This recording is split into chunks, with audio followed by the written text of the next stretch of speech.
Hello, everybody, and welcome to Honey Badger Radio. My name is Brian. I'm here with Allison, and this is Maintaining Frame number 173, How Young Men Are Being Manipulated into Hating Women. And Supposedly. yeah, and more, I think. So there's like And more. two things. Yes. Multiple things. I have a whole Yeah. cornucopia of things. Cornucopia? Is that a good word for this? Like a horn of plenty full of feminist meanderings and feminist scholarship and other scholarship that completely debunks the feminist scholarship. And we're going to go through it all. I have a document with the general gist of what I want to talk about. But the first thing is there's this article that was called Young Men Are Being Taught to Hate Women. I believe, let me see if I can find it, open it up. I sent it to you, Brian, the archive link. Yeah, it's the Psychology Today. Is that the one? No, it's actually the later one. It is, let me find it. It's this one. How young men are being manipulated. It's Medium. Yeah, I got it right. I'll share it. I'll share. Yeah, how young men are being manipulated into hating women. Yeah. A horrifying study looks at why misogyny is so rampant today.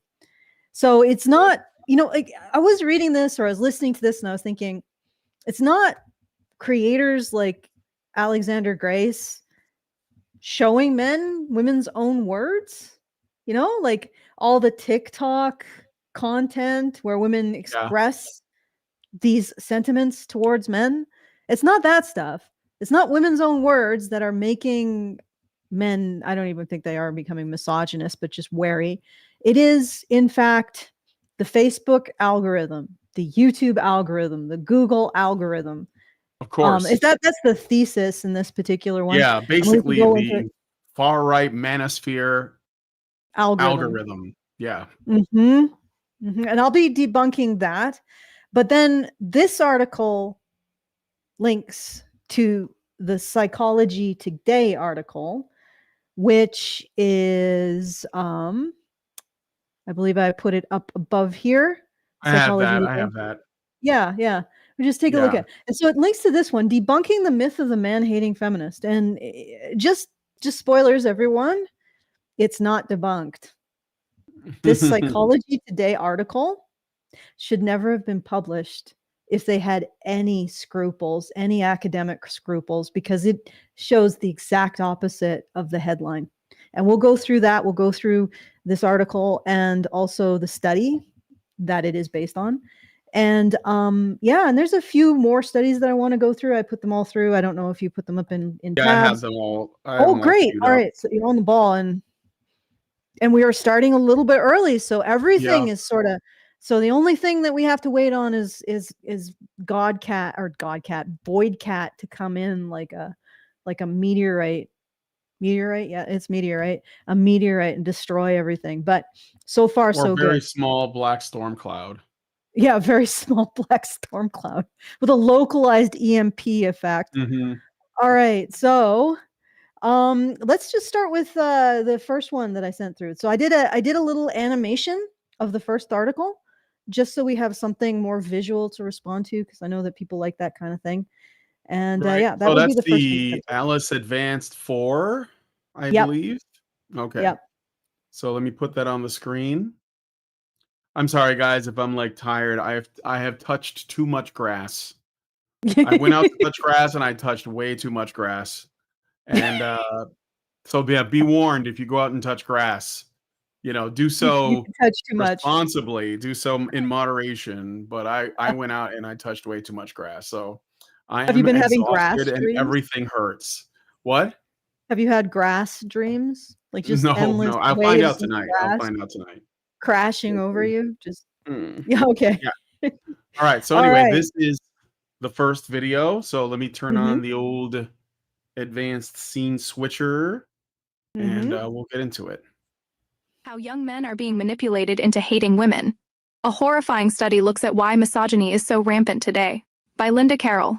Last summer, The Guardian did a horrifying experiment. They bought new phones and set them up with new email addresses that hadn't been used for anything.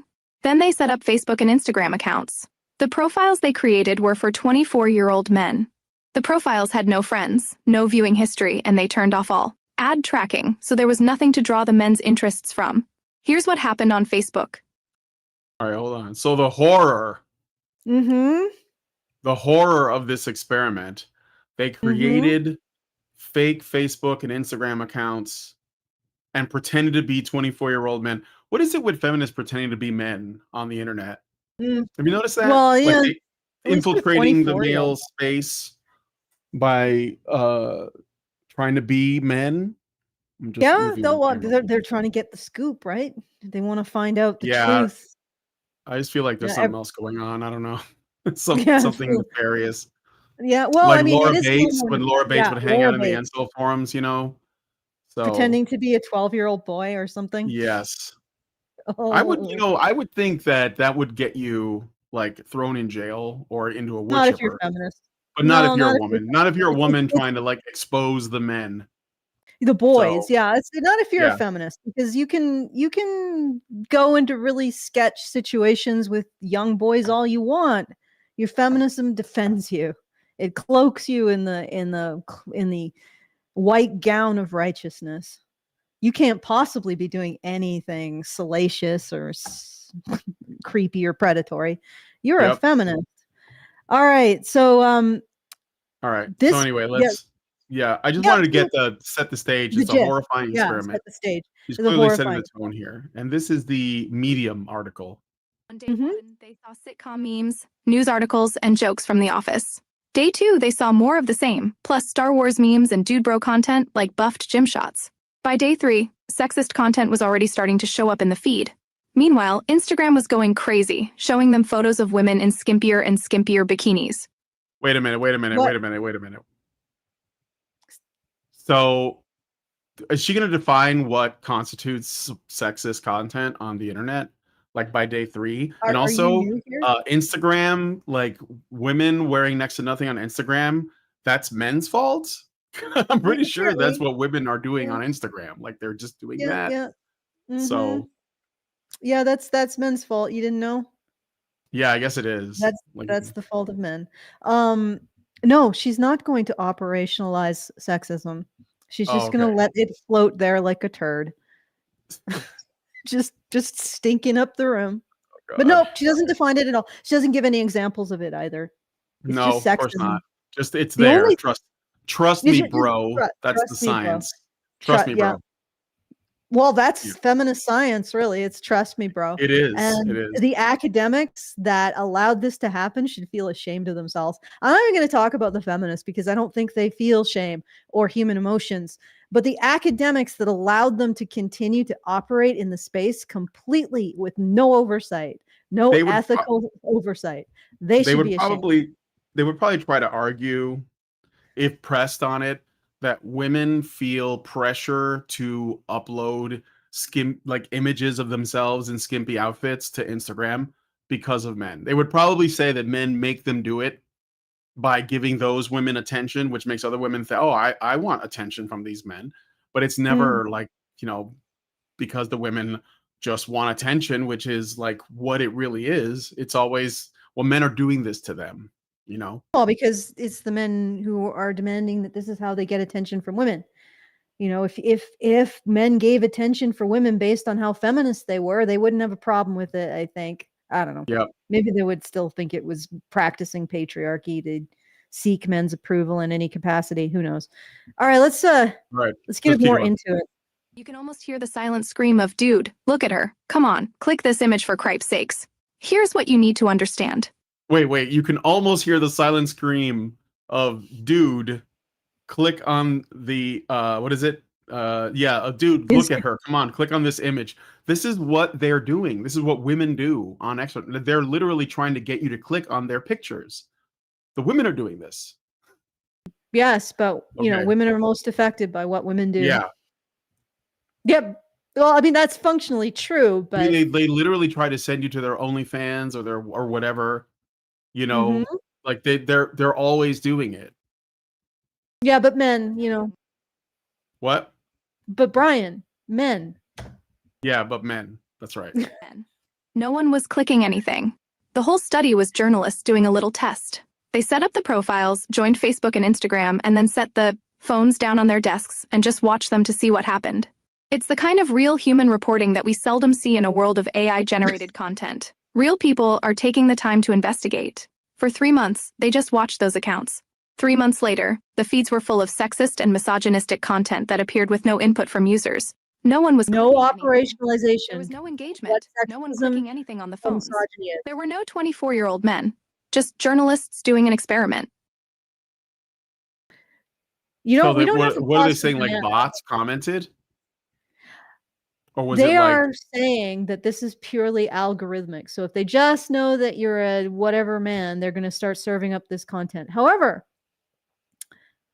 there are some problems with this conclusion from this experiment. One, that's probably serving up the most popular content of the day for that group of men.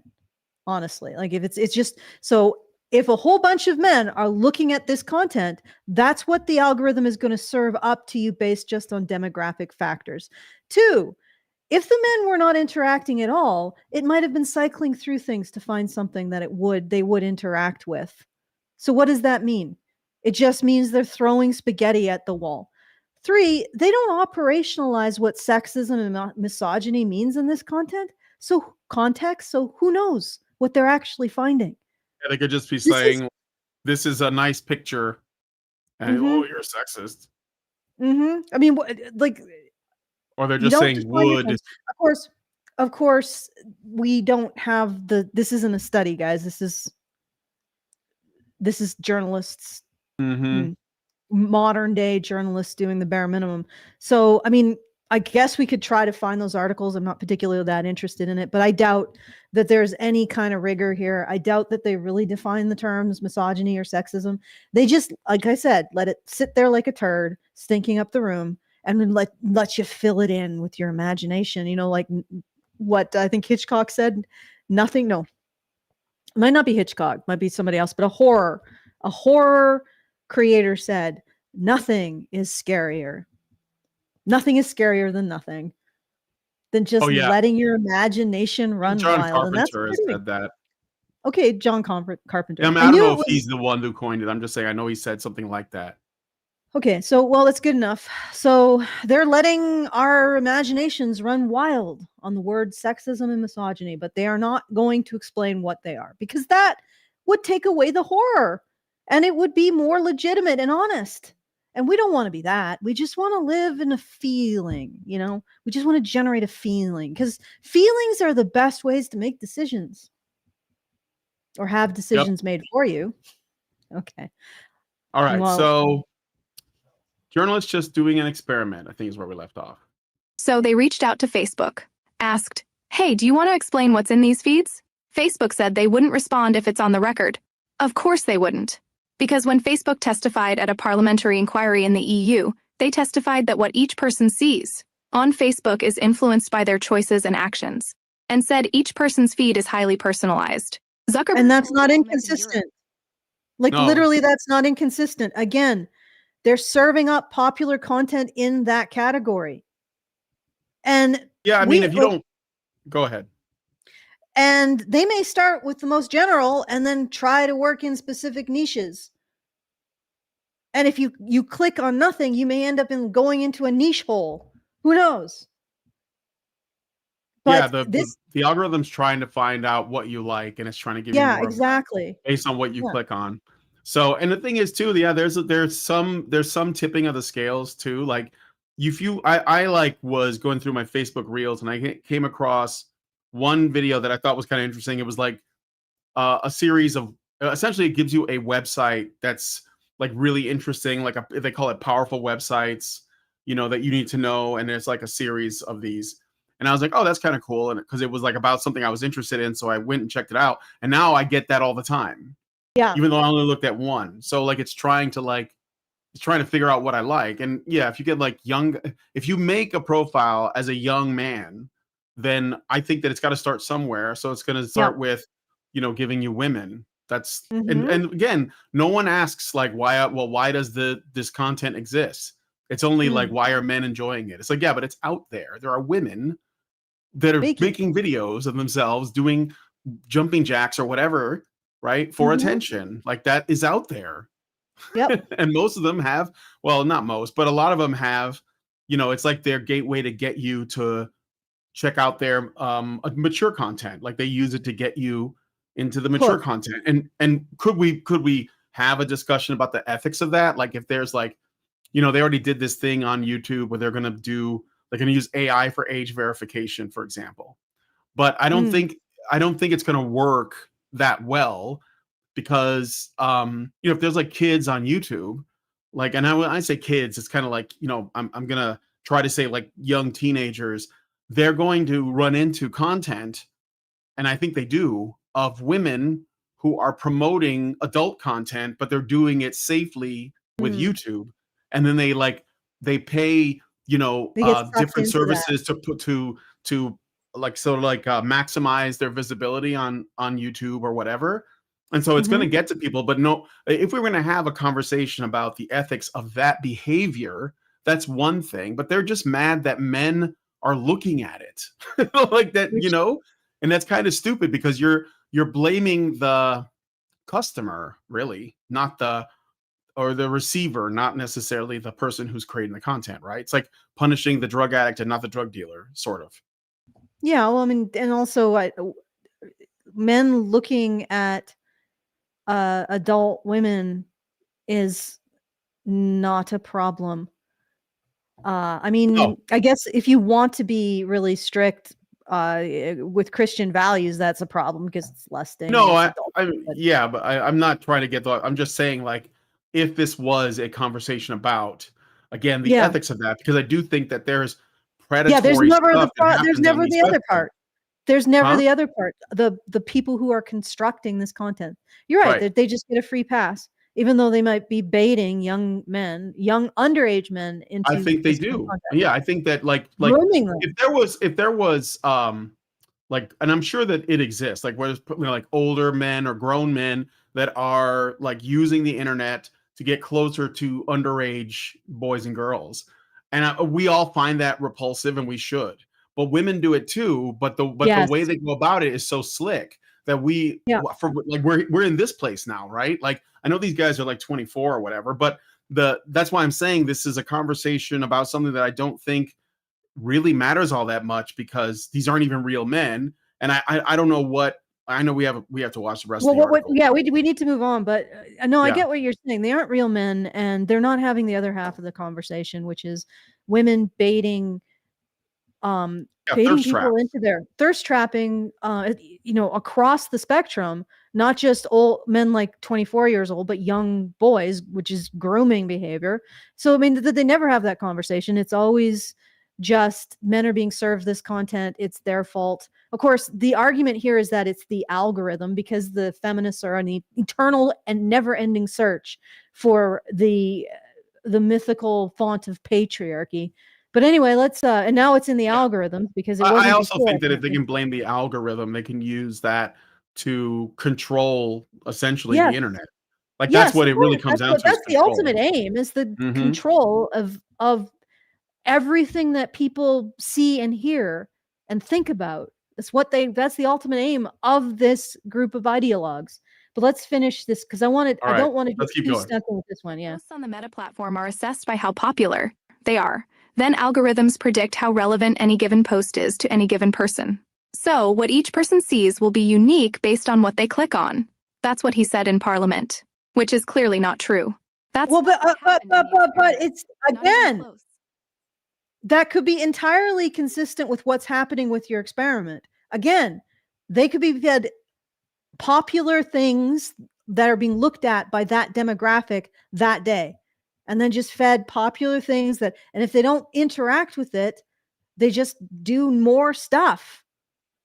I mean, maybe there's some kind of control she's not reporting on, but this doesn't prove what Yeah. they're saying. Well, if they made artificial profiles, maybe there are like keywords in the profiles because the claim is, the experiment is that they made up a profile of a, I guess, an average 24-year-old man, probably a white man, and they had to like answer some questions, right, to make the profiles real.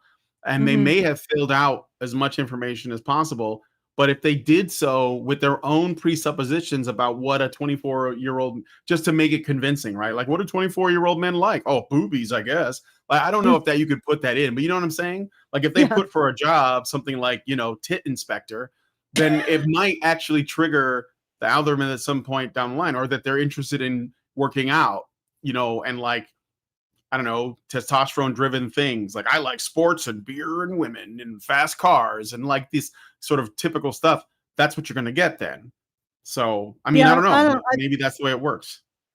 Okay, but let's keep going, because that's not exactly what I wanted to point out. Like, she's setting the stage that the algorithms are constructing misogyny, even though supposedly misogyny is an internal force that has always existed and opposed women since the dawn of time. But now it's particularly here. It's particularly here over something that feminists don't have complete control over. What a surprise! Misogyny is wherever feminists want to have control. All right, let's go. Okay. Because there were those phones sitting on journalists' desks, getting more misogynistic by the day, and no one was clicking anything. I guess they think hate and misogyny are relevant to young men? It's not just Facebook and Instagram. The Guardian did similar experiments in both 2022 and 2024 on YouTube and TikTok, in which multiple accounts set up as young men and teenage boys were very rapidly funneled to manosphere content. Again, without any engagement. Again, just journalists, watching the phones to see what happens. Dr. Stephanie Westcott is not surprised. She's a lecturer in humanities and social sciences at Monash University. She said that's just the kind of content algorithms are serving young. That is a non-degree. Yeah, what the hell is that a degree? A lecturer in humanities and social sciences? When you hear something like that, you might as well substitute that with a degree in academic. The only person who I trust with some social sciences is Aiden. But even she is like regretful of having gotten involved in that field. All right, let's all right. So back to this. Not to women, but to men. It's kind of degrading for men for the algorithm to make this assumption about their interests, that you're going to like these kind of misogynistic memes. Source, The Guardian. But that's exactly what happened in the studies. Journalists watching as the content on those phones got more toxic, sexist, and misogynistic by the day. And not operationalized. One reason, because the profiles were young men. Every time I write about feminism or women's issues, some man makes a comment about man-hate. Okay, this is a really sudden change of topic. I don't know if you noticed that. When I was going through to make this animation, I'm like, wow, okay, so at 3 minutes and 20 seconds in, we're just going somewhere else now. Like, I don't know what this, I think this was written by AI, which is terrifying. They now have AI misandry slop generators, guys. Oh, it's not hard. I mean, feminists are NPCs too, so.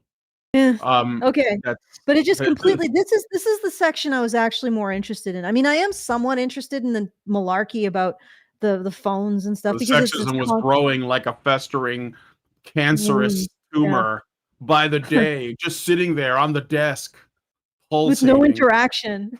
Yeah. Can you imagine? Can you imagine that misogyny infesting the minds of 24-year-old men? No, they shouldn't. And the funny thing is that the misogyny that they're talking about is things like Jordan Peterson. Yeah. And frog memes. Well, it's funny how they put Jordan Peterson and Andrew Tate in the same sentence, and those guys couldn't be more different. But yeah, basically it just means anyone who isn't sharing their approved messaging that only they control. So it's anybody who falls out of line. Yeah, it's not really a group of people. Yeah. So what they've essentially said is that's why they said, "Oh my God, manosphere content was there." It's like, well, what does that even mean? Like, yeah, exactly. Anything that isn't the femosphere is the manosphere. And again, the femosphere is Darth, the Death Star. The manosphere is the Ewok village, by comparison. Like that. That's the size comparisons. But anything that's not the femosphere is the manosphere, probably, and also sexist. Anything that they don't control is sexist, misogynist, and got to call it all out.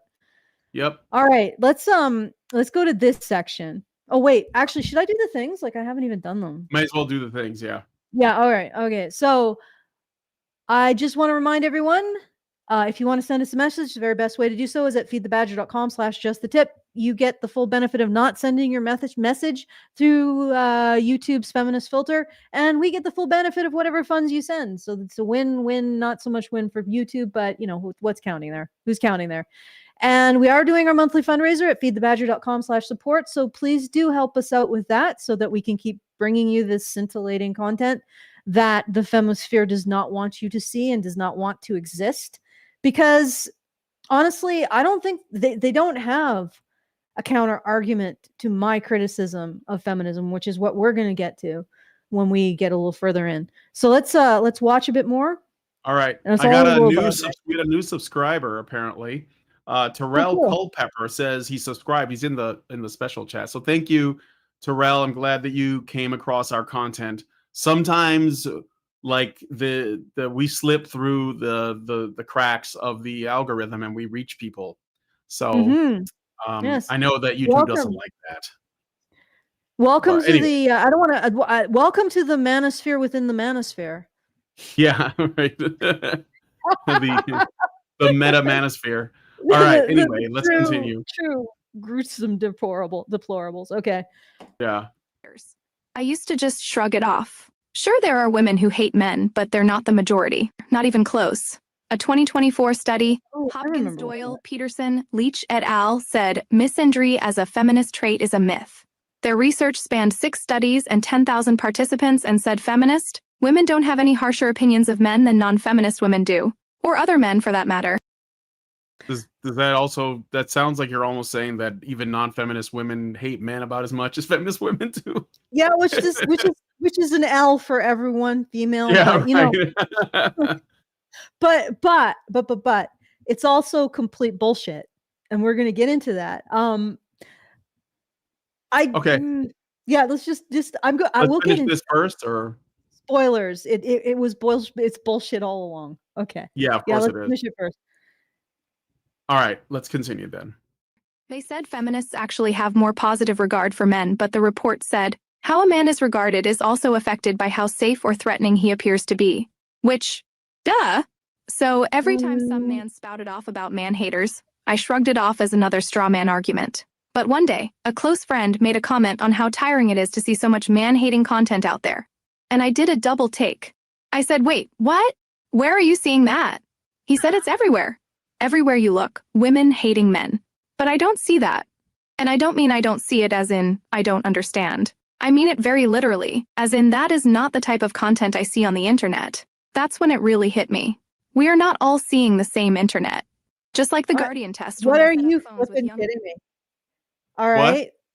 Like this is, I don't see man-hating content, says the woman who probably stereotypes men as oppressing women. Yeah. Your fundamental identity. She's claiming that the algorithm is tricking men into seeing content that. Oh, into seeing. Okay, so the algorithm is just inventing this content that's man-hating. Like, okay, Yeah. so the algorithm constructed all those women in the Alexander Grace series of women saying incredibly horrifying crap. They just it constructed them and then fed it to men because men really don't like women, I guess. And no, men really like to see content of women despising them. This is, you know, like a man wakes up in the morning, gets his cup of coffee, and he's like, yeah, I could really begin a day with reams of TikTok videos in which my sex is disparaged and accused and shamed and guilted, and I'm told that I'm not good enough. That's how I need to start my morning. Thank you, Google algorithm, for providing just that. Like, what are you talking about, lady? And are you saying that the sexist and misogynist content was women being sexist towards men? Like this is why you need to operationalize what you mean by sexism and misogyny, which we can do because we can go into this rabbit hole that she's constructed. We can look at the psychology article and the study that it was originally based on. Spoilers for this particular piece of work. she then goes into how, you know what, let's finish it off. All right, let's I finish can tell you, and you can see it. Should all things are better when they're shown and not told. So let's send us a continue. super chow and all that to send us a message. We'll read them in a cluster maybe before the show is over. Male profiles and watched what they saw. I don't see that. Here's what no one stops to think about. Algorithms were not created to inform or educate us. They weren't built to help us find what we want. They were built for engagement. And rage gets engagement. The Library of Economics and Liberty, EconLib, says content that makes people angry is more likely to get engagement than any other content. When you're angry, logic goes out the window. You're less likely to stop and ask yourself if everyone is seeing this, if this even represents reality. You see red, you react. We're all stuck in a filter bubble. This is only a problem what a filter bubble is, right? Like, so smug. Yeah, I know. It's like, this is only a problem for men, guys. And yet we have this study that shows that, regular women, they have hostility towards men just like feminists. But this anger bubble, this hostility bubble only applies to men. Okay. All right. The phrase was coined by Eli Pariser in his 2011 book, The Filter Bubble: What the Internet is Hiding from You. He says it's not just social media. The book starts with an anecdote about asking two different friends to do the exact same Google search. And the results were vastly different. The filter bubble men are in pushes them towards misogyny, which explains a bunch of phones sitting on journalists' desks displaying content that's more toxic by the day because the profiles are young men. Nicholas Cara, an associate professor in digital media at the University of Queensland, said, "We have to think about the environment young men are immersed in, because the problem is that platforms have made that environment dark and ephemeral to anyone but young men. Which means if you're not a young man, you don't see the internet the way they do. Makes it real easy to blame them. It's horrifying when you think about it. It's not the platform's creation." Lady, I don't have to be a young man to go on TikTok and do a search on where the men are at and find a whole, it's just poking. You know those videos where they poke a cyst and all the freaking pus comes out? You don't have to go very far. You don't have to go very far to find a gigantic pus full of misandry and just poke it. I mean, they're everywhere, basically, all over on Twitter. And it's just like it's very difficult. It's like a mindful pus balls full of misery and misandry on the internet. It's not that hard, lady. And you don't have to listen to like horrible anti-feminists like me. You can listen to just women talking on TikTok. I mean, the only thing I do is point it out and say, "Hey, that's not very nice. Maybe you should stop doing that because it's awfully cruel." And of course, it's my problem, not the problem of the women who are pushing this crap out. The manifestels, the queer Kiwis, the female Drama queen, manifestel. Yeah, and She-Ra, all of these female dating strategy people, all the OGs of misandry, which is the feminists, and all of the bullshit that they have spewed into the noosphere about the relationship between men and women, which has never been appropriately proven. Like, I had a long discussion with DeepSeek, which is one of Grok's, a long discussion with DeepSeek, and I eventually, it was really pushing back. It's like, "Oh, but feminism, patriarchy." I'm like, okay, it has not been proven, and it has never been subject to the null hypothesis, because the null hypothesis is that men in power does not equal men's benefit. And the way that you prove or disprove that is by looking, men are in power, fine. Who benefits? Men or women? Right? And you just have to look at the situation of men versus women in society. And then I got it to do that. And it was like, oh, yeah, you're right. The feminism does not pass the null hypothesis. In fact, feminism has never been framed in a way that it could be tested. The null hypothesis could be tested. The genuine null hypothesis, which is not assuming that men in power equals women oppressed, but proving it by looking at the situation of men versus women when men are in power. And the situation for men is not great, right? And that's manifestly true. All of the issues that we talk about as men's issues advocates prove that, which is why they hate us. It's because we are their counterproof. We are their peer review.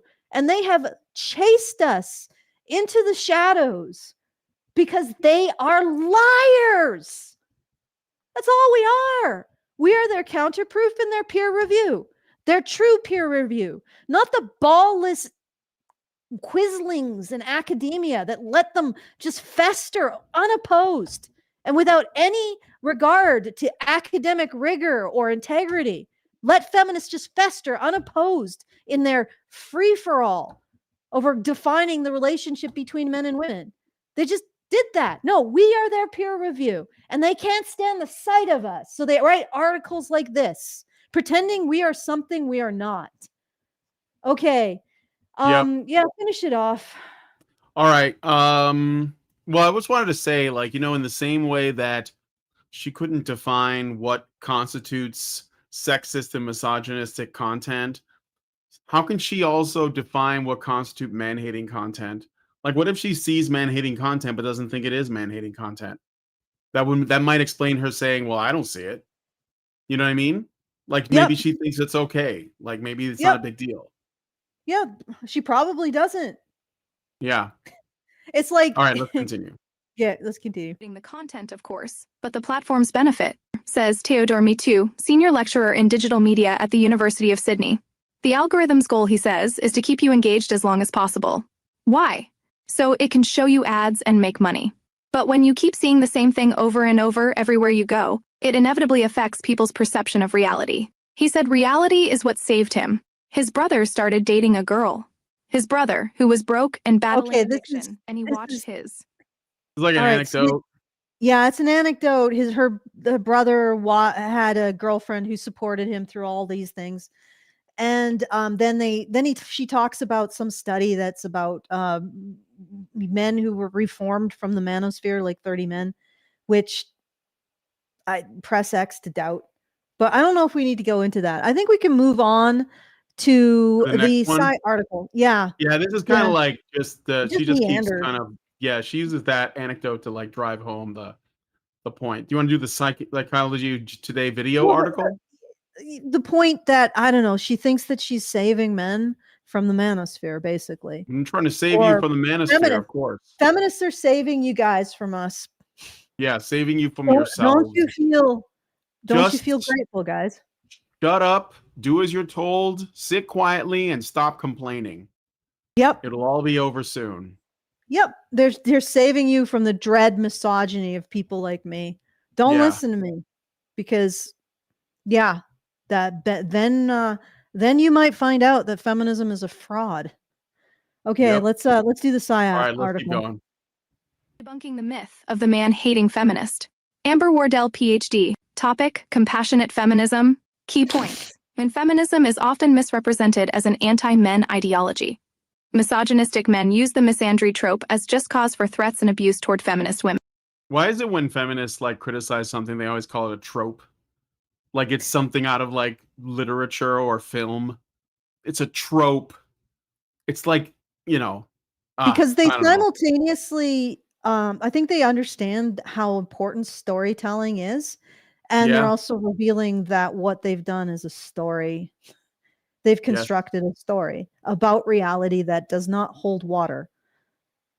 Okay, so I mean, it's like they're telling on themselves at the same time as thinking that they're being clever, and recognizing the truth that stories really, like we think in stories, so they're vastly important to us. And if you can control people's story making, you control them. So let's all right, let's keep going. Yep. And research shows that feminists do not hold more hostility toward men than non-feminists or other men. And for women's safety, it is important to resist and dispel misperceptions of feminism as anti-men. Feminists hold a strong belief that patriarchy harms everyone, including men, and that liberation will be had by all when we dismantle patriarchy and the sexist oppression it props up. Despite that, feminists remain seen by some as little more than man-hating misandrists. So dismantling patriarchy means submitting to feminism. But Yeah, also, if you do anything, if feminists order you to do anything and it has a negative consequence they don't like, that's patriarchy and you're to blame for it.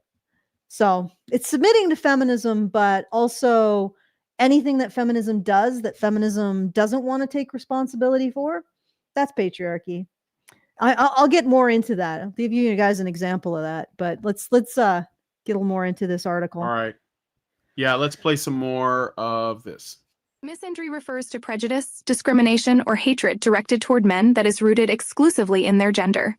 Opponents of feminism, both men and women, believe that feminists are misandrists who serve only to create division and gender wars. Contemporary US-based polls indicate that almost 50% of men and women view feminism as an ideology that unfairly penalizes men for women's issues. Stop. Give us a hand. Hopefully that'll be 100% before I die. One other thing I want to point out, again, they are using the word misandry. They're using the word. It's in the mainstream now. When I started doing this, if you type the word misandry into like Google or a document, it would come up as a misspelled word.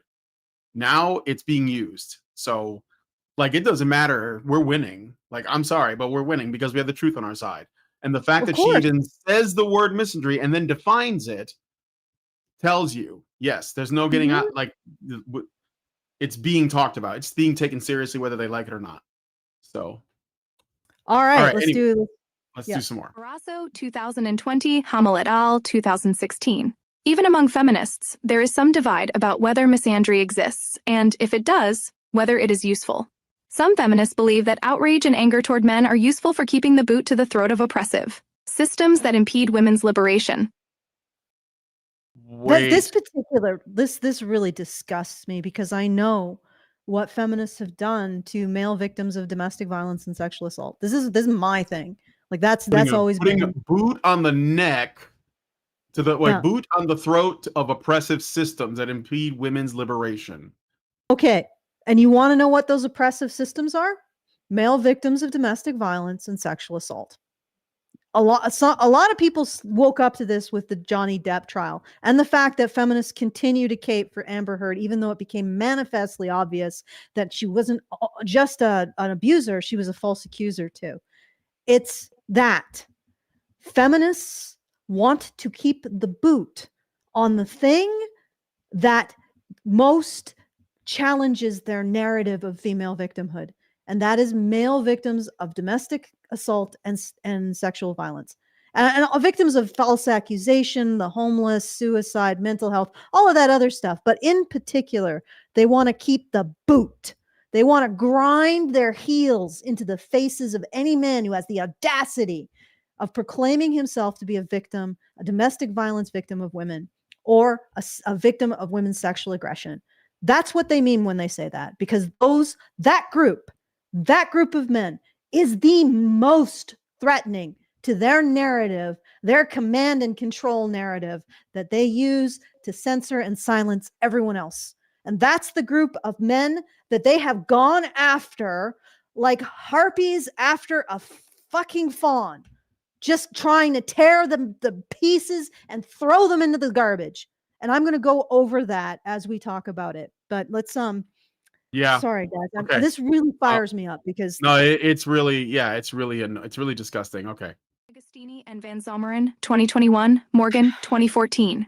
Other feminists, however, view those mechanisms as antithetical to the feminist movement, citing the need to invite and include allies in the work of fighting injustice toward women. Hooks, 2000. The public perception of feminists as misandrists has real-world consequences. Indeed, a rising cohort of men who identify as men's rights activists, or MRAs, view themselves as an oppressed class and name feminists as their oppressors. Bullshit. Nobody says. Do we say that? No, we don't. We don't. This is the thing that they always do. Feminists will say MRAs are under the impression that they're the oppressed class. No. Simply saying, look, here are some legislative things that we don't like. Here are some laws that are unfair. Here are some issues, with domestic violence, with rape, sexual assault, predation of boys, all of these things, circumcision. These are just issues. It's not a claim of oppression. I'm not playing the power struggle game where, like, you know, there's systems that have to be dismantled. I'm not doing that. I just want to get these rights addressed because, well, first of all, it wouldn't work. Like, that's not really a strong narrative. Nobody would really see men in that way. And that's why they say it, by the way. They're saying it because they want it to sound so absurd that people who read that would laugh and say men aren't oppressed, but we're not claiming that, you know. We're just claiming that, and we're not claiming women are oppressed either, because that's bullshit too. It's just that, you know, it's a mixed bag, as we say. They say this because it's projection. Right? Yeah, it's projection. No, like, I don't claim that men are oppressed, but what happens is I'll lay it all out, and feminists will look at that and say, well, now you're saying men are oppressed. No, your subconscious is telling you, based on your own logic, that men are oppressed, because you frame it in terms of oppression of men versus women. And when you look at these issues, you're like, oh my God, I'm having issue. I'm having issue insecurity here. My issues are really small. Well, based on my own logic, I'd have to recognize men as the oppressed ones because my issues are so tiny. My feminist issues are so small. Like that's what they're doing. They're just projecting. But no, I think the whole narrative around oppression does not belong in the discussion of the relationship between men and women. I understand now why some men are like, men are oppressed. 100%. I get it. But I don't think the narrative ultimately belongs in that discussion. Right? So, and I don't know a lot of men's issues advocates who would say that, who would want to frame it in that way. They just want the issues addressed. But of course, the most threatening thing for the feminist narrative is recognition of male victims of domestic violence and sexual assault, among all of the other social ills that men face. That is the most threatening group of men in the feminist lexicon. So those issues it's really hard to get them addressed when you have the Death Star constantly moving into focus to annihilate any time you try to address those issues. The Femo Death Star comes into play and starts to fire up its laser. Like, okay, let's... Yep. Okay, let's keep going. Pry and Valiente, 2013. Their contempt toward feminist women has escalated, with these men believing that both digital and physical intimidation or abuse of feminists is the natural consequence of their man-hating behavior. Beale et al., 2019, Diaz and Valji, 2019. But are their perceptions of feminists as misandrists valid, or simply a fabrication from their own minds? What? I don't have anything to add. Just yes, that is valid. And I'm going to explain, like, this Psychology Today article is as an example of why feminists are not trustworthy, why they cape for their own misandry, and why there should be pushback against what they say. All right, let's keep going. All right. Contemporary research on misandry in feminism. A recent study, Hopkins, Doyle, Peterson, Leach et al., 2024, revealed that misandry as a feminist trait appears to be a myth. Their research, spanning across 6 studies and including almost 10,000 participants, provided several key insights about feminism and misandry. First, they found that feminist women, on the whole, do not hold any harsher opinions of men than non-feminist women or other men. We have investigated ourselves and discovered that we have done nothing wrong. Here's a study that we did on ourselves. Oh, look, misandry is not a thing. Go home now. Everything's fine. Do they go into like the methodology of this study? I had to dig, but I did. I did. And we will go through it. If you want, we can go through it right now. We can pause this article, which I don't think gets any better.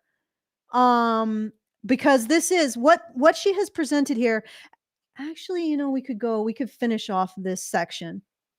All right, let's finish off that section and then we'll go into the analysis. Second, feminists actually tend to hold a positive regard for men, but unsurprisingly, that regard is mediated by how safe or threatening they perceive a man to be. Third, they found that feminists generally perceive men as fundamentally similar to women, and that the differences we see in our genders have more to do with the ills of patriarchy than core differences in our natures. Their issue, then, is with patriarchy and the sexist oppression it upholds, rather than with men directly. Okay, but here's the thing. It's a stigmata that all men hold unless they submit to feminism. Like that's Yeah, like basically, like this isn't about smashing patriarchy. This is about replacing patriarchy with feminism.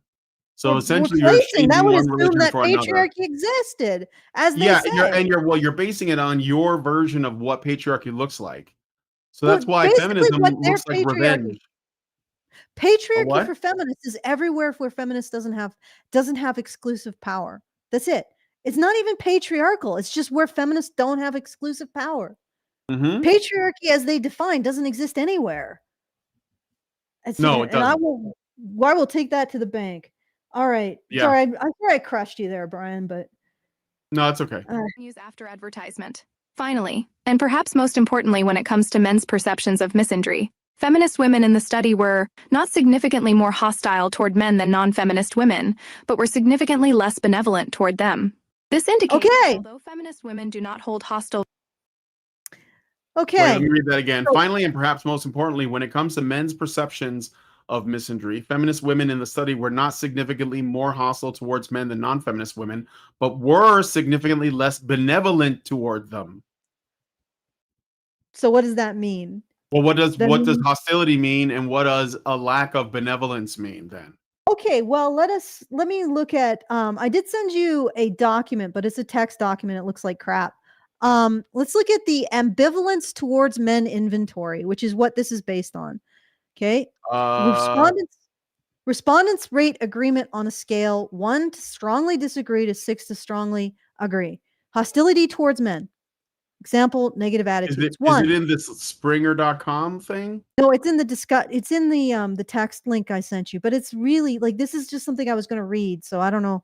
Oh, yeah, maybe just read it.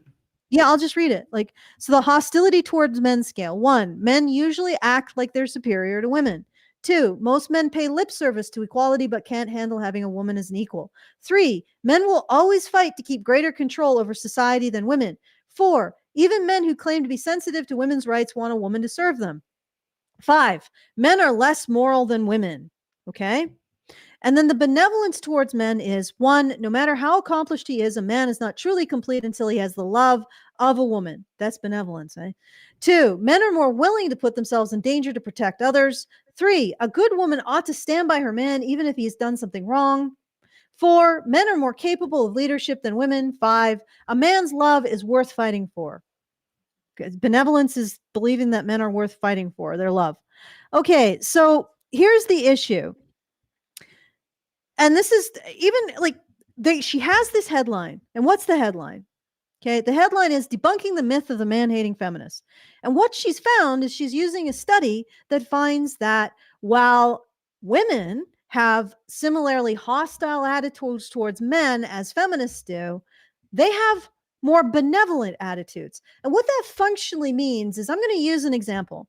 Now, an average woman who's not feminist might think something like, well, men have less empathy than women, right? Men have less empathy than women. It's wrong, but we'll just accept it for the sake of argument, right? But the average woman will pair that with things like, but that means they're more likely to judge people based on merit, which is a positive, right? So there's a negative, men have less empathy, but there's a positive. Maybe they're more competitive. Maybe they're more likely to judge based on merit. Maybe they're more driven to do things, like there's positives. It's a negative and a positive. And that's actually pretty healthy if you think about it, because there are negatives and positives to any particular mentality, and men and women generally have different strengths and different weaknesses. So a normal woman, a man is less likely to have empathy than a woman. Not particularly true, but we'll go with it. But that means he's more likely to engage in competitive activities and judge things based on merit, right? So you got these two little positive and negative. Now with a feminist, what this study has proven is that a feminist will say to herself, men have less empathy because of patriarchy, but it might as well be a biological characteristic, because men never escape it by themselves without being submitted to a feminist. Men have less empathy. Are they more do they judge more on meritocracy? Do they have positive No. They just are less empathetic. And this study that found that result. She's presenting this and saying that this proves that feminists are less sexist towards men. Mm-hmm. So that's what she's going by. Yes, she is pissing on her leg and telling us it's raining. And I just go down to look at her. Look, just open her image. Just show us all. Edgar Wardell, PhD. Yeah, let's just look at this woman. Oh, the smugness. Yes. The sheer unmitigated. This is like literally an image of Duper's Delight. She just like, yes, it's like this, Duper's Delight in the dictionary. Yes, Amber Wardell, PhD, right there. That she is literally the illustration of that, of Duper's Delight. Like, and how can you blame her? Because she has just written the biggest pile of steaming bullshit, and she's just put it on a plate and served it up as haute cuisine, and anybody who complains, she calls a misogynist. Oh, you think women can't cook haute cuisine? No, I think this is a steaming pile of bullshit. How is this article in a psychology? I mean, like, I know psychology today is just pure quackery at this point, but yes, it's pure quackery. What the fuck does this have to do with psychology? Well, like debunking the myth of the man-hating feminist. Well, it has nothing to do with psychology. I feel like you're running cover for cluster B people right now. Yeah, it has nothing to do with psychology. And also, who the hell is in charge of the integrity, the academic or journalistic integrity of psychology today? How did this get published? How did anybody look at this and say, oh, yeah, that makes sense? Oh, this study actually proves that feminists have the same amount of hostile sexism, but they don't have the same amount of benevolent sexism. That means that feminist sexism towards men is disproven, herpaderp. Who the hell okayed that? Her basically lying in the headline and then presenting evidence in the freaking body, which is astounding. It's like I don't know if this is chutzpah or stupidity. She's like, nobody will ever question. Isn't it pronounced chutzpah? Chutzpah. Is it chutzpah or stupidity? To put into your article evidence that your premise is false. Like, are we just supposed to? And let's go into her excuse making for why she gets feminists off the hook for having less benevolent sexism to pair with their hostile sexism than the average woman. Okay, let's just do the next paragraph. Let's keep going. Yeah, press play. They are less likely than non-feminist women to coddle men, to give them a pass for their intentional harms, or to practice meekness and humility when correcting them. This suggests that men, particularly those who spend time in MRA circles, perceive feminist women's refusal to capitulate to men as a sign of hostility and misandry, which, it should be noted, is not accurate. What is benevolence towards men? No matter how accomplished he is, a man is not truly complete until he has the love of a woman. Men are more willing to put themselves in danger to protect others. A good woman ought to stand by her man even if he's done something wrong. Okay, maybe that could be seen as a bit of a quizzling thing to do. Men are more capable of leadership than women. A man's love is worth fighting for. Okay, so this is benevolence towards men, right? It also sort of locks them in a particular role, no denying that. But it is the positives of the previous negatives. Right. And in a lot of cases, it's more explicit. So it's the idea that there are negatives to being a man and there are positives. Feminists fully buy into the negatives, but not the positives. Normal women will also buy into the positives. That's what they're finding. Now, I could find this a lot more like if I was able to structure these studies and actually give feedback on them, I think we'd get a lot further into what's actually happening because, again, this list is based on feminism itself. Yep. So it's a flawed instrument to begin with. But I honestly would say that hostility towards men would be more like, do male victims of domestic violence and sexual assault deserve recognition on par with women? on female victims. Or I've actually found in my travels in the research that women's attitudes towards male rape victims has gotten worse over the last 50 years. So women today are more likely to believe that men deserve it, that men should be grateful for women's sexual attention, and that men can't be raped than they did in the 80s. So for the last 50 years, attitudes among women towards male rape victims have gotten worse. Why don't we get that in the women's hostility towards men scale? Right? What are your attitudes towards male rape victims? Right, ladies? And it's actually really interesting because that attitude change has coincided with the millennial shift, which is the increase in sexual aggression women have been expressing towards men, or the sexual aggression that women have been engaging in with male victims, basically. So the use of weapons to force sex, the use of physically coercive tactics like drugging, or threats like, if you don't have sex with me, I'm going to say that you raped me, that kind of thing. That's increased something like fourfold, right?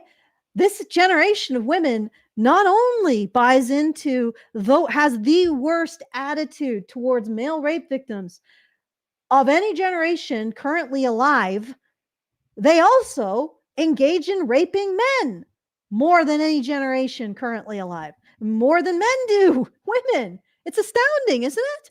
Why don't we get that into the hostility towards men inventory? Doesn't that seem more like hostility towards men than, I don't know, even men who claim to be sensitive to men's rights want a woman to serve them? Like, that seems more hostility towards feminist men. Yeah. Let's capture the real hostility towards men. Like, men's only purpose is to pay the bills, right? Men should carry a woman's luggage, but a woman shouldn't have to make him a sandwich and thanks, that kind of thing. Let's capture the real hostility as opposed to this feminist framing, which again, it's flawed from the start. Absolutely. But then you look at like the actual study. I'm going to quote directly from the study. Feminist ideology and attitudes towards men. Inconsistent with expectations, correlational analyses of feminist ideology showed that it was not significantly related to explicit attitudes towards men, nor hostility towards men. Feminist ideology was negatively associated with benevolence to men. So yeah, feminists are about as, quote, on the feminist scale of being hostile towards men, feminists are about as hostile as any other woman. They just are less benevolent. And that result was framed by this Amber Wardell, PhD in bullshit, as evidence of debunking the anti-male feminist. And this is why, okay? This is why they don't want you guys listening to us. Because we say the things they most don't want people to hear, which is their behavior towards some of the most vulnerable people in our society, which are victims of domestic violence and sexual assault. Yep. Okay, let's all right. Let's keep going. Keep going. What does this tell us about the future What? Oh, keep going. That's all I said. of feminism? Misandry is a myth. Although it is true that there are some feminists who identify as misandrists, those women are the exception, not the norm. To those men who apply not all men arguments to every discussion about men's harms toward women, this should be a relatively easy concept for them to grasp. There is some. Why do you apply not all men? Yeah, but when men make those arguments, you shut them down, and then there's like things like hashtag yes all men, but you don't have like any desire to like debunk that. And also, again, we're back at that square one of like, well, how do you define misandry? Because if you're saying, well, we're not destroying men, we're just destroying patriarchy. Well, what's the collateral damage of what that is? How do you define what you're destroying when you call it patriarchy? Exactly. Like, misandry is the myth. That's true. Yeah, they just found out. It's over, guys. Pack it up. Let's go home. Misandry it doesn't exist. The Psychology Today professor person said so. So I guess I'm wasting my time. I've been doing this for 12 years. Just wasting my time. Me 2023 now. Yeah, Wasting we're my done. time. Allison, I'm sorry. We were wrong all along. If it wasn't for this random person on Psychology Today, fucking Amber Wardell, PhD, I wouldn't have known that I've been wasting my time with all this. So I guess we're done after this. This is our last show officially. Mm. I'm kidding. Yeah, we're kidding. Don't. Don't leave. Yeah. Yeah. Okay, let's keep going. All right. That women are more likely to identify as misandrists when they have first gained consciousness of their own oppression. Downing and Rausch, 1985.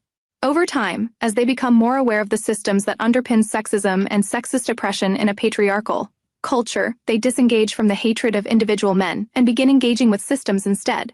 If misandry exists at all, it appears to be a belief system with a short half life that exists in only a small portion of all self-identified feminists. Okay, over time, as they become more aware of the systems that underpin sexism and sexist oppression in a patriarchal culture, they disengage from the hatred of individual men and begin engaging with systems instead. What systems are you talking the about? system. Yeah, but The what are system those of patriarchy. Well, for example, the Well, system patriarchy is stigmatizes male victims of domestic violence and sexual assault. That's the patriarchy. It's whatever. but they're not going means. after that. They're not going after that. Yeah, of course they're not. They're just going No. to blame it on patriarchy so they don't have to. So they can insist that male victims continue to fight for feminism because one day patriarchy will be vanquished, and and as a result of that, you'll finally get heard, men. So fight against, go join feminists fight against patriarchy, men, because once patriarchy is vanquished, you'll finally get your issues dealt with. Of course, it's been 70 years and it's only gotten worse for male victims of domestic violence as a result of feminist advocacy, which I feel like we could discuss now. Okay. Or actually, you know what? What I'm going to bring up is let's look at the Springer link.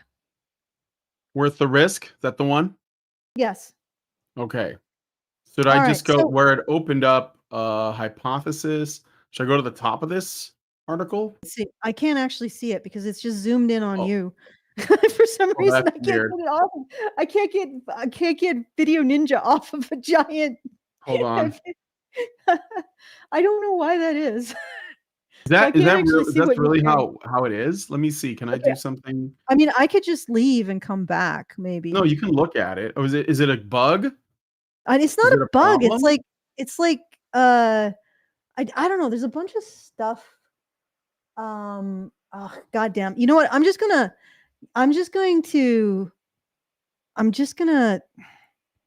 What the heck is? You know what? I'm just gonna come back. All right, I'll come back. All right, come back. Just come back. Let's see what you guys are saying in the chat. Allison will be back in a second. Seems to be something wrong here. Darthsky Rios, they want to be the top where we're the slave to serve until we have no value and then get discarded. I mean, I don't know. Like, the more I look into it, I think that the goal of feminism is just to unravel everything, and there's no real endpoint.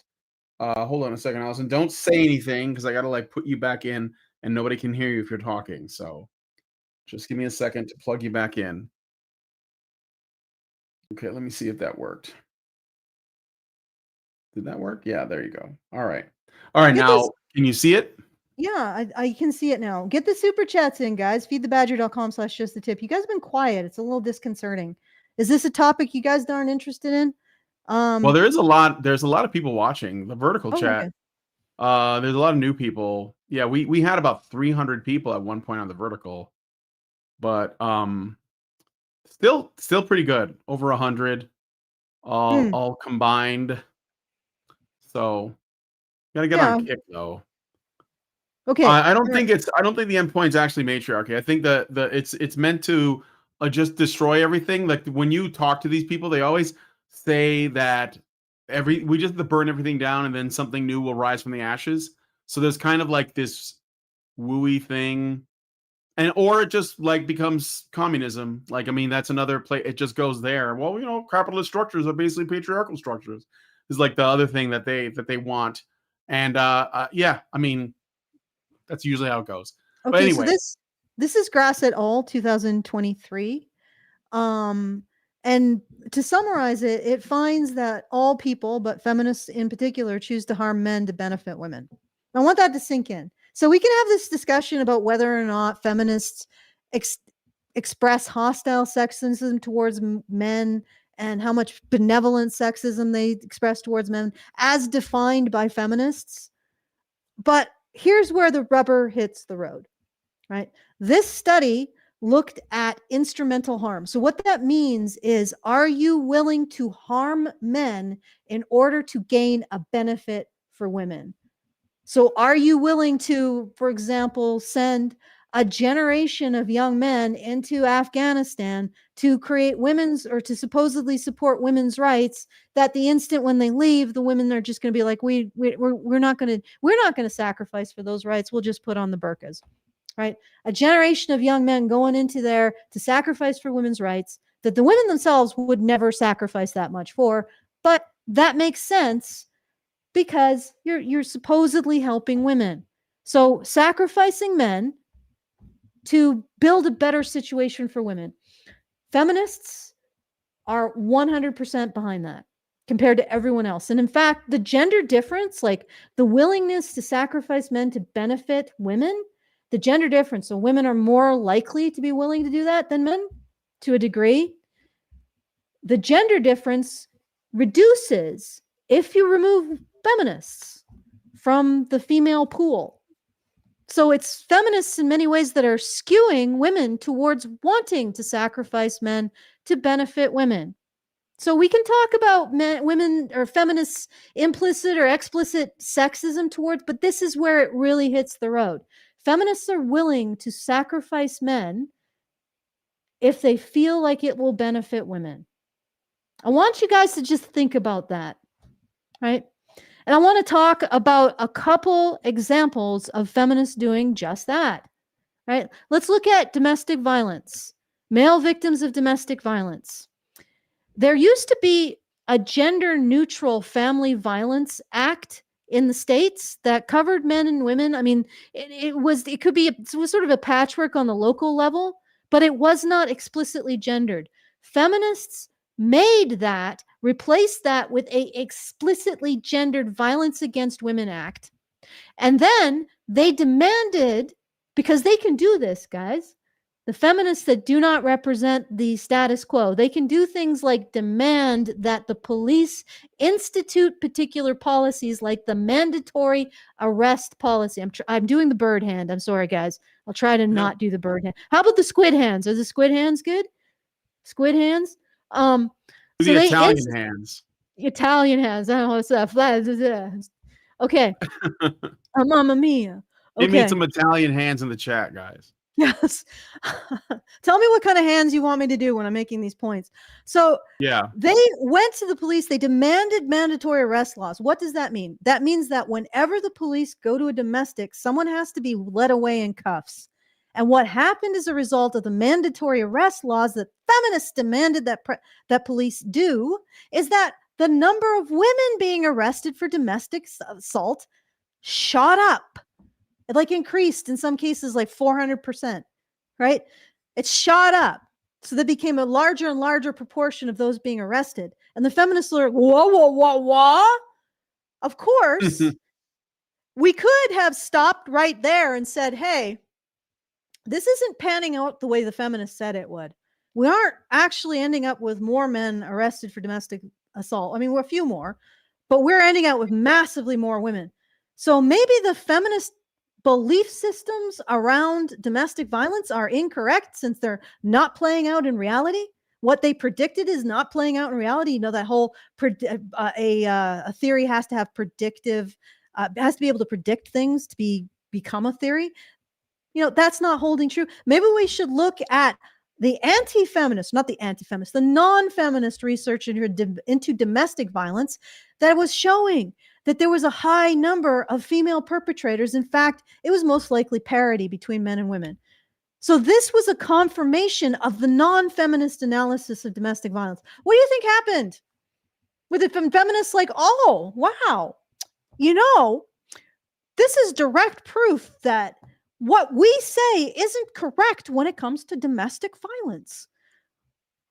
As legitimate researchers, when we see counter evidence for our theories or our conjecture, we need to go back. No, absolutely not.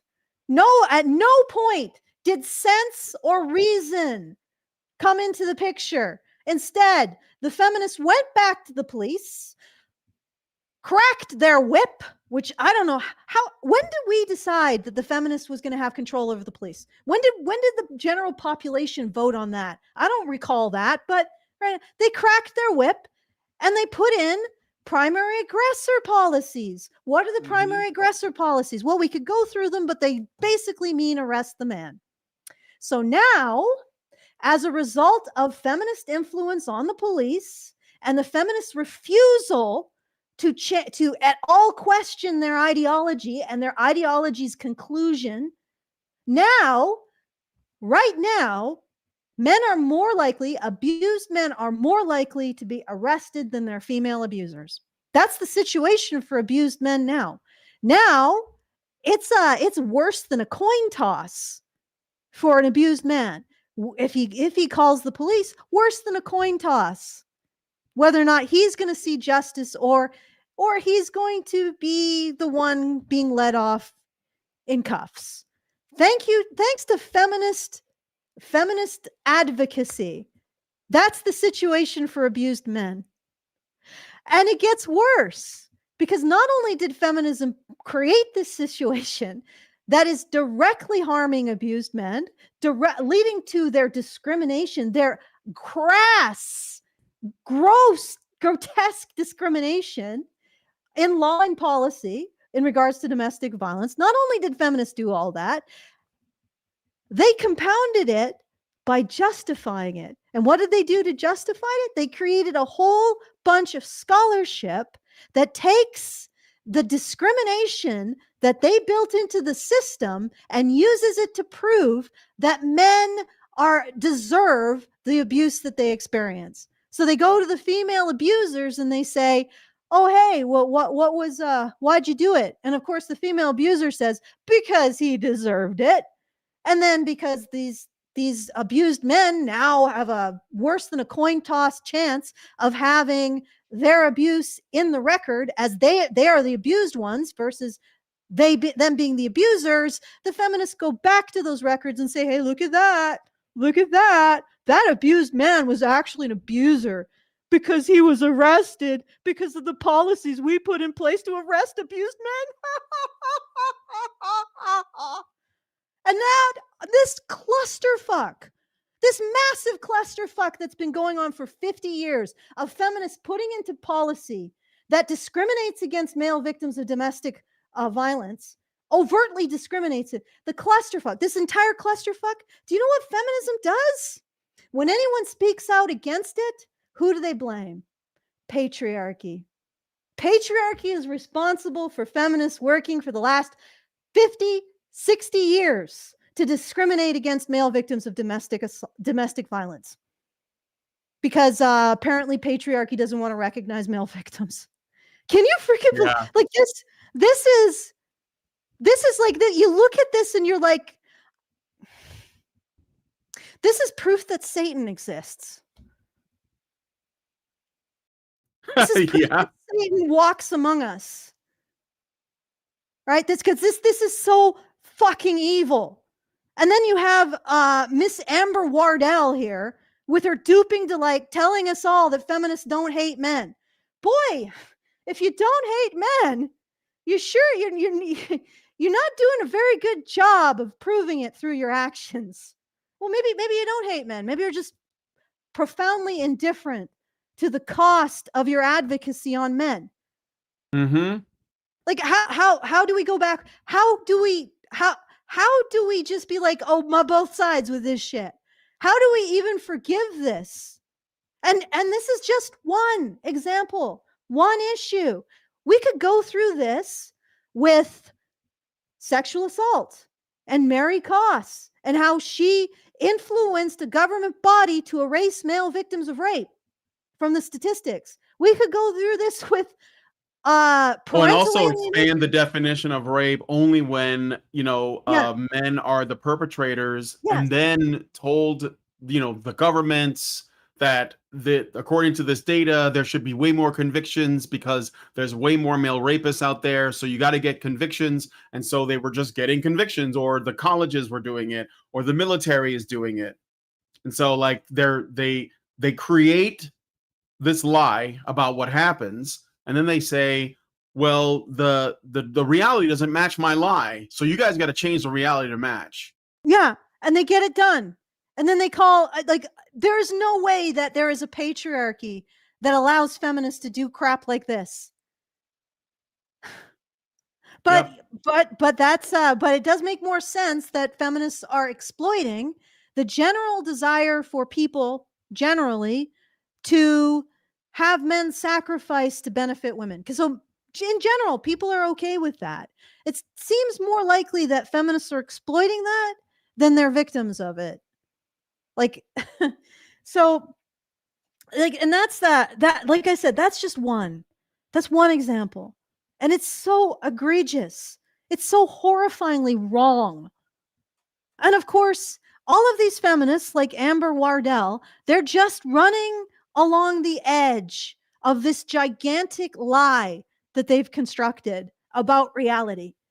And in order to construct the lie, they've thrown male victims of domestic violence under the bus. They've thrown male victims of sexual assault under the bus. They've thrown male victims of genital cutting under the bus. They've thrown male victims of parental alienation under the bus, of the family courts under the bus, of false accusations under the bus. They have thrown male victims under the bus over and over and over and over again. Now, the previous article talked about how men are feeling misogynist because, oh, women like rich, hot men. Yeah, I don't think that's what's making men misogynist. Yeah. I don't think so. At least not the ones who are listening to us. The sheer I mean, I don't really perfidy. think that men. I don't think that men generally hate women, anyways. They're No, frustrated with them. They're hurt by them. But I don't think they hate them. Even the ones who claim to, they probably don't. no. But because I think that it's fair to be and understandably angry about it. But I don't think, and I think that we know, it's not really good to become Well, hateful. I'm freaking furious. Yeah, but you don't hate women. I mean, I know, I get close.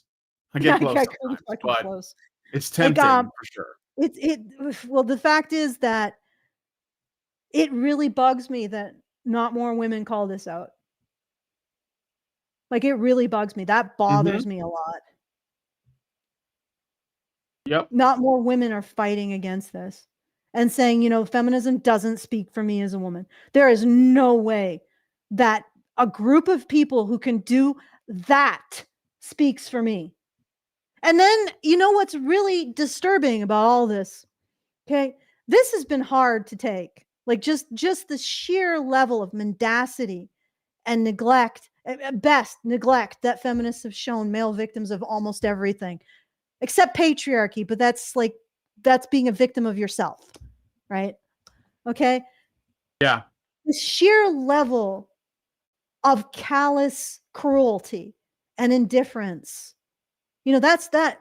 I can almost understand that because, it's men, right? In the context of feminists' own theories, men are the devil, right? They're the ones who oppress women. So, no bad action, no bad tactics, only bad targets, right? But then I realized they will sacrifice women for their abstract concept of what benefits women, which they define. And also they can't really define women, what a woman is, but apparently it's whatever gives feminism clout, money, and power. Whatever a woman needs to be in order to give feminism the right to censor everyone else, control the narrative, and get the money. And they will throw women under the bus. And I have seen evidence of that. And again, going back to the 80s, when psychologists were trying to deal with sexual assault as a mental health issue in order to reduce the rate, and feminists said, but that doesn't benefit feminism. Fewer female victims of rape. doesn't benefit feminism because the strategy to go about getting that happening doesn't support feminist ideology. And wrap your heads around that one. They don't care about anyone. They don't care about men. They don't care about women. They want to be perceived to care about women. They don't want to actually care about women. They just care about themselves and the money they make and the censorship that they can engage in, the power that they can have over others. Like I said, their livelihood depends on keeping this alive. Like that's how they make their money. Yep. So they don't care what the collateral damage of these lies is because they want to keep their jobs. They want to keep their, hold on to their power, keep their tenure, whatever it is. So. Yeah. Yeah. Allison just stepped away suddenly. No, I guess it was the void cat. No, I'm here. I'm here. All right. What are Trump hands? We haven't got any super chats. Is there anything stuck in the tubes? No, there's nothing. Everybody's been quiet today. Come on, guys. Yeah, I mean, we have a lot of people chatting. By the way, as an aside, I want to tell you guys, if you're watching on YouTube and you're wondering what the little crown is next to your name, there's, I guess, like a little bit of a mini game going on within the YouTube chat. So the person who has the most comments gets a number 1, second most gets a number 2, and third most gets a number 3. Nothing is stuck. It's just a silly little thing that YouTube does. So right now, Jim Bottle is number 1 on the I believe it's on the horizontal, I think, and Eric Schiedler is number 1 on the vertical. So I don't know, just letting you know if you guys want to compete. you can just put a lot of comments in. That's whoever's commenting to the most gets the crown. I want to say it's like king, queen, jack. So are you a king, a queen, or a jack? That's basically where it is now. And I got a super channel from the other day. I should just read it out. This is from HBR Talk number 367 from Meredith G for 5. And she says, honey, for the Badgers, could it be that men who engage with masculinity influencers don't have positive places to go and already feel of less worth? And it doesn't, I mean, I don't know what the context is, but yeah, I think that's the thing. Like we've been saying this forever. Like when people talk about Fresh and Fit, the whatever podcast, Andrew Tate, and they're like, I don't know, like they're scared or complaining or whatever, freaking out about it. All I got to say is like, you created these people, you created them, and men are going there because you have nothing to offer them. So you don't. Yep. So yeah, I mean that's where they're gonna end up. And I'm frankly, I don't really care. That's why I don't go after those guys. I'm like, well, this is where men are going because I'd rather send them to those guys than you. So, Good Lord. Yes. Like Jesus, any day of the week. Like this is I'm sorry. No, men should not try to get anything from these people. Like I just described what feminists did to male victims of domestic assault, and then they refused to take any kind of responsibility for it at all and blame patriarchy. So they actually blame the men that are victims of them, that their complicity in the system is why they're discriminated against as victims of domestic. Can you believe that? Feminists construct this vast system of discrimination against male victims of domestic violence, and then they turn around and they blame the system that those victims are complicit within, that they're responsible. That's just the freaking audacity of that. The audacity. And then to turn around and say, well, we don't hate men. Oh, wow. Oh, well, if you don't hate men, you might, like, there's, what does it look like if you did? Okay. I did send another link. Yeah, I got it. This is to Tin Man's. I know he's more on the left, but I figured, I mean, his advocacy is legit, but let's take a look. This is not about shaming. I have it up here. Do you want me to open his? Just open up. Yeah, just open up his. Yes. This isn't about sharing. Just the other week, I was helping a major university to set up one of these spaces to support men go alongside with Women's SU Network. Upon its announcement, it was rounded upon, torn apart, and canceled due to credible threats of violence. Credible threats? From the feminists. From the feminists. Oh, okay. Yeah. Well, wait, you tried to like put something together in the hopes that you'd have like an egalitarian setup that was supposed to be the equal or a counter or a balance, fairness, equality to like some feminist group as well, and the feminists destroyed it? You must be new here. Like, you didn't think that was gonna happen? Look, Aaron Pitsy. I mean, like, what else is there to even say? But anyway, Yeah. Yeah, so you exactly. What said, else is you there to want me be to read what you said? said, or Sure, if you want. all right? You quote tweeted him and said, "This thread is full of testimonials about how anyone who treats men as having problems rather than being the problem is attacked and run out of town if they try to support men's mental health. I've heard this story over and over again.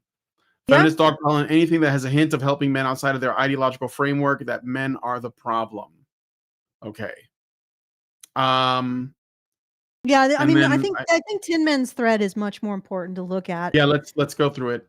There's Uh, another bit of feminist perfidy that like and of course they'll say, "Oh, it's the algorithm that's making people anti-feminist." No, it's feminism. yeah, it's It's feminism existing. yeah, feminism. Your behavior is appalling. Like, what made you think? What? I'd love to have been the fly on the wall of the feminist meeting that said, "Okay, so what's the biggest impediment to us smashing the patriarchy? Male victims of domestic violence. Those fuckers need to go down." Like, how did that make sense? At what point in that horrific train of logic, why didn't any of you stop and say, you know, this makes this sound like cartoonishly evil supervillains? I wanted to link Like the this is original post, but apparently I'm not allowed to. It's Alex yeah, State's site though. yeah, of course. I think maybe you've been blocked. I'm surprised I haven't I been. mean, I haven't really said anything to him, but yeah, I guess so. He might have blocked you because he blocked me, perhaps. I don't know. Yeah, But okay, let's whatever. the original post is irrelevant. What matters is the testimonial of men and some women who have tried to put together a place that recognizes male victims of anything and have been rushed by the feminist hordes and had what they're trying to create torn apart. Because male victims of anything are anti-feminist, because Yeah, feminists cannot recognize them and accept and have their narrative about reality be true. Just like I put you through that whole long thing about male victims of domestic violence, when they found out, when the police were starting to arrest more and more women, they didn't say, "Oh wait, feminists' framework about reality is not right." No, it's reality that's wrong. It's because male victims of these issues are reality. And that is the biggest counter argument to feminist reframing of reality. That's right. So recognizing male victims of these issues is the greatest anti-feminist act in the world. yep, Like everything else can sort of be squeezed back into feminism except recognizing male victims, in particular of domestic violence and sexual assault. They're like water to the wicked witch. I'm melting, which is why feminists have to silence them and will only allow that they are discriminated against by patriarchy, which incidentally is feminists' biggest tool for silencing something.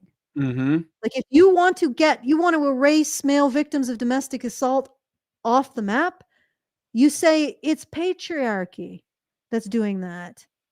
Right? Then the focus is no longer on services for male victims or hearing male victims or giving them a voice or recognizing the problems they face. Now the focus is back on feminism and their grand fight against patriarchy.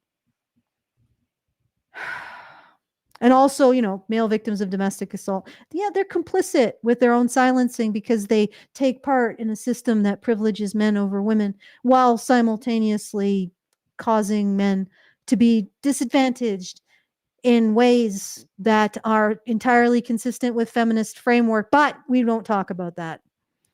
Mm-hmm. Okay, I've done a lot of squirreling today. No, it's I've fine. squirreled substantially. So, what are we doing now?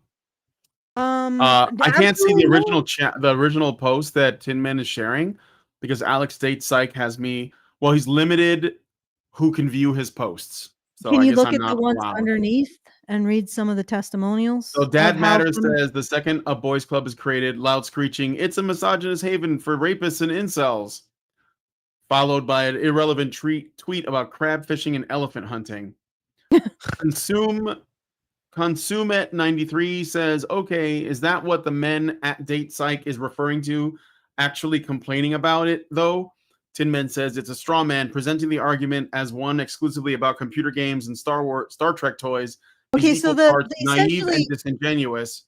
We're talking about essentially what spaces Date for men's Psych mental said. health, not cartoons, which are essential and routinely greeted with hostility and threats. Oh, I think I can read it. Now, let's see. No, I can't. No, I think he oh no, I guess I'm also banned by Date Psych. He finally did it. But what he said Yeah. is that men need to create spaces where women would never go, which is like crab fishing and elephant hunting.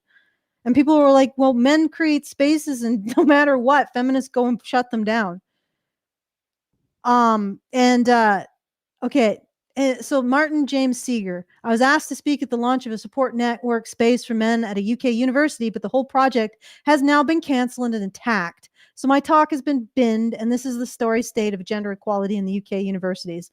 Only dangerous male spaces go untouched.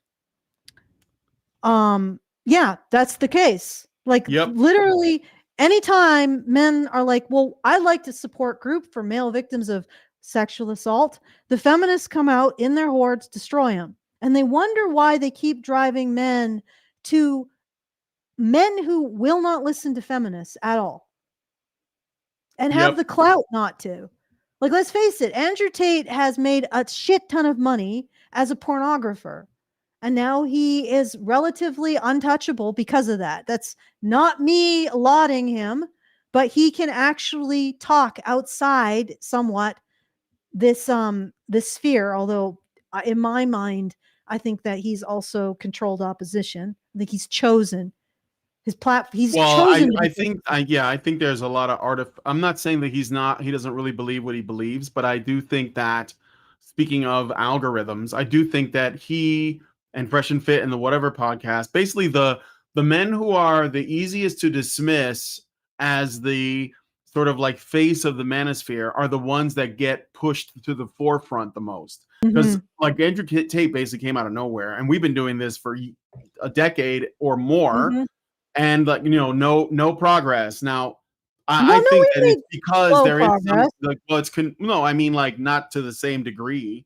Like the Whatever podcast just has like, they just talk. I mean, I can't even watch those because they're like it's so brain draining, but they're massive. And I think part of it is that, there is like a desire to make those the face of what we do, because those people are the easiest to dismiss. They can be like, oh, well, that's what the manosphere talks about. And it's like, no, we're not. Those guys are too young. They're not married. They don't have kids.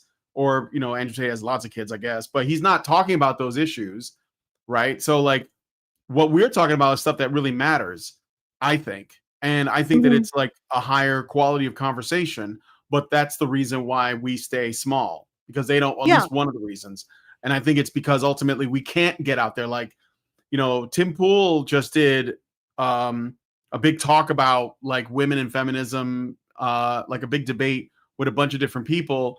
And, it was like, it went nowhere. Like I watched it and I was like, this is just like, no one knows what they're talking about.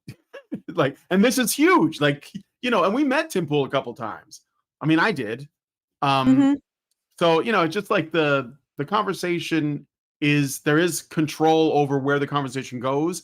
I don't think Tate is getting paid off to be like, controlled opposition, but I do think that it's you can do it for nothing if you just control how much exposure people get versus others. And I think that's what it is, honestly. Well, and I think, I mean, a lot of it is also, I think what we talk about is a bit more like, it's not as easy to digest. And I don't know, also it is much more like the main counter arguments to feminism is the actual situation for men. Because the null hypothesis is that men in power does not equal men benefiting. And the way that you prove the null hypothesis is to look at the situation for women and look at the situation for men when men are in power. If the situation for men is worse, holding men in power constant, because you can't assume what you seek to prove, right? Then men in power doesn't benefit women. Or sorry, men in power doesn't benefit men, which means the entire framework of feminism is destroyed, right? And it is utterly destroyed. So the bravest men in all of this are the men who speak out about how they have been victims of these issues, because they are actually speaking out, speaking truth to power. They are actually speaking truth to power, because feminism is power. There's no way they can argue any different when they're able to walk into a police department and make their demands met. Like the police, who decided that the feminists could oversee the police for the rest of us? When did that happen? Like, when was the justification of that? When did we get to vote on that? And yet they do. They have this incredible influence over the police, over politicians, over NGOs, constructing NGOs. You know, everywhere they go, they have incredible power, and they throw it around like thugs, and they use it to silence vulnerable men. This woman says that debunking the myth of the man-hating feminist, and this other woman's like, oh, men are going on the internet and they're becoming anti-feminist. This is basically what she means by misandry or misogyny and sexism. They're questioning the narrative. It is your moral duty to oppose feminism. It is everyone's moral duty to oppose it. Yep. It's built on and you lies. cannot let them hide behind their bullshit about equality. They are using equality like the ministries in 1984. The Ministry of War used peace. The Ministry of Lies used the word truth. The Ministry of Hate used the word love.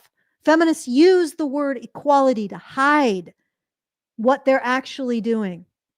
There is no way that their behavior towards male victims of domestic assault is justified, is justifiable.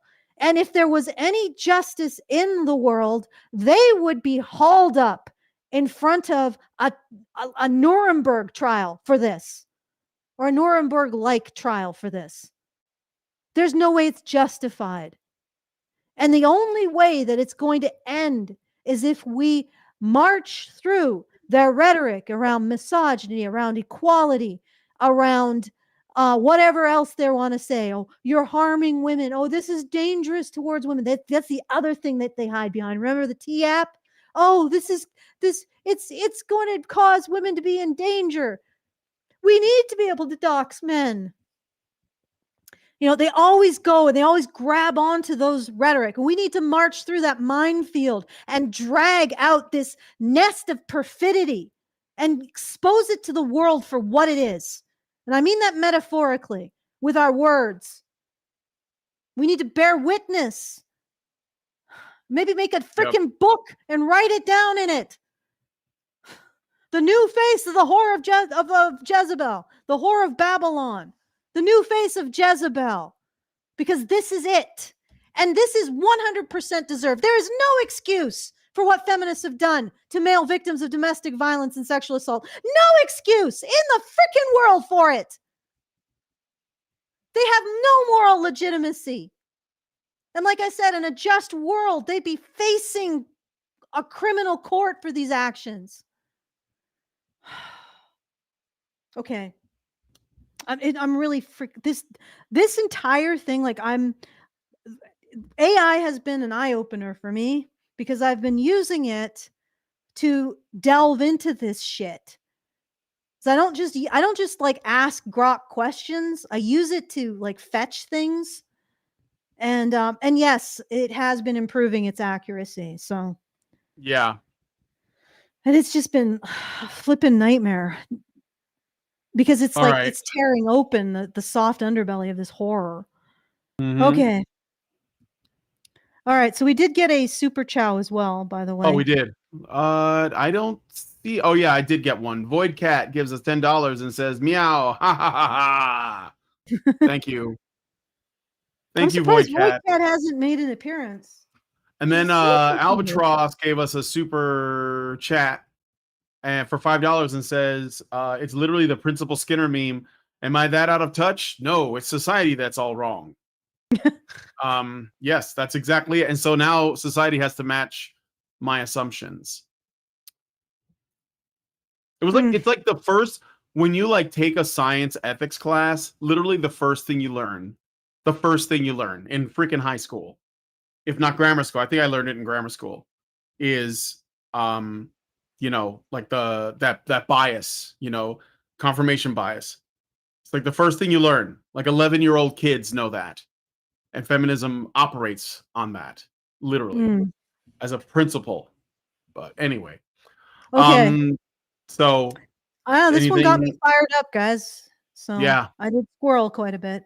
I don't know, like, I'm not going to tolerate any ma both sides arguments in this case. Like, Good. there is no compromise. Good. There is no compromise here. There's no compromise with this behavior. I can feel your anger.